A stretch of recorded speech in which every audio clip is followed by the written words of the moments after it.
I mean, lastly, Gervonta Davis, Floyd Mayweather's, Floyd Mayweather Jr.'s prodigy, coming out of the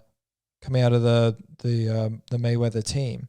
He's done incredibly well. Most of his workers are 130 pounds, and he then moved up 10 pounds for the 140 pound WBA Super Lightweight belt. And he had to beat someone who's a real gamer, Mario Barrios, and they put out a really good press. I love watching the full access episodes. They're really cool to watch because you get to see each fighter's mentalities. You get to see a little bit of a breakdown on how they see themselves winning the fight and their own, family ties and their motivation for boxing in general.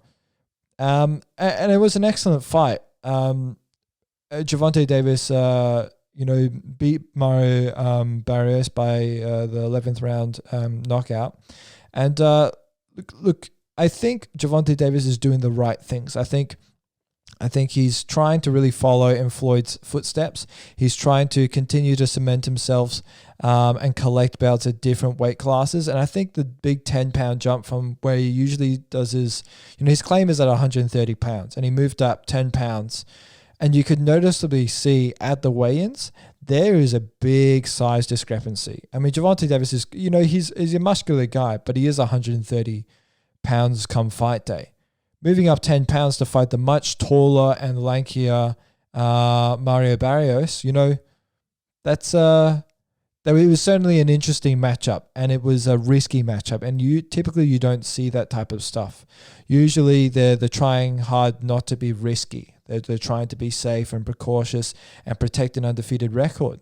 And Tank did the opposite of that. He did very, very well against Mario Barrios, and I think that's another feather in his cap just for respect as well, just based on the opponent, because he quite quickly after his last win turned it around and went, look, I'll move up 10 pounds and I'll go fight the super lightweight champion, Mario Barrios, and he did very well to take the WBA belt. Yeah. It was a very high risk, high reward fight. I was very impressed with the way he managed to put him away. Because when I was watching the fight, I thought it was going to go to decision because it was those last 2 rounds. But then come that 11th round, just Gervonta Davis just absolutely unleashed on him and knocked him down multiple times. And he hit him with the same uppercut, but I think it was a rip to the body, which he defeated his last opponent on. So I feel like Gervonta Davis has definitely got his style nailed down now. That body shot was absolutely perfectly well placed. I was impressed. And now that I like what he's doing. I feel like he's trying to really replicate Floyd Mayweather's record by racking up multiple belts in multiple divisions and in multiple organizations, and it further solidifies him. And especially when you come up a division, it is a big risk, especially to take on the champion straight away. I feel like Gervonta is definitely ticking off all the right boxes. One thing that I thought was impressive, however, is a lot of people are talking about is the Ryan Garcia versus Gervonta Davis. I do think it could happen. I just don't believe it's going to happen anytime soon. I believe it's a possibility, but not a possibility right now. Mm-hmm.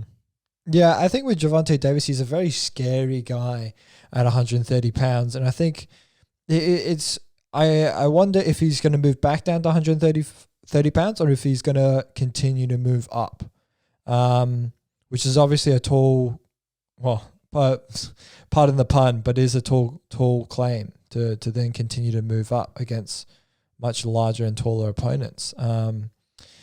I could see him moving back down to 130 pounds and perhaps fighting a Devon Haney or perhaps a Ryan Garcia in the future. I just don't know when. Tank had a quick turnaround from his last fight, knocking out his opponent with a very brutal left uppercut, just slipping off the line. Boom. He's got power, he's got speed, and I think he's got the right management, and he's got one of the best teachers, Floyd Money Mayweather. So it's good that he was once a rising star, became a champion, and now we're starting to see a lot more attention go towards the smaller weight classes, like the 130s and the 140 pounds. Outside, you know, the Teofimo Lopez's and the Lomachenkos and the Canelo Alvarez's, and, you know, the big heavyweights like Tyson Fury and Deontay Wilder and Anthony Joshua and Ruiz. So it's cool, man. I really like it. And I think with Gervonta Davis, he's a huge prospect. I think Ryan Garcia, very, very quick, and Devon Haney, well-rounded and very good technically. I just think Gervonta Davis, he's a tank, dude. That's the name. He's a tank. I think he'll steamroll through both of them. He's scary. He's a scary dude at 130 pounds for those guys. I think they will stay far away from that guy.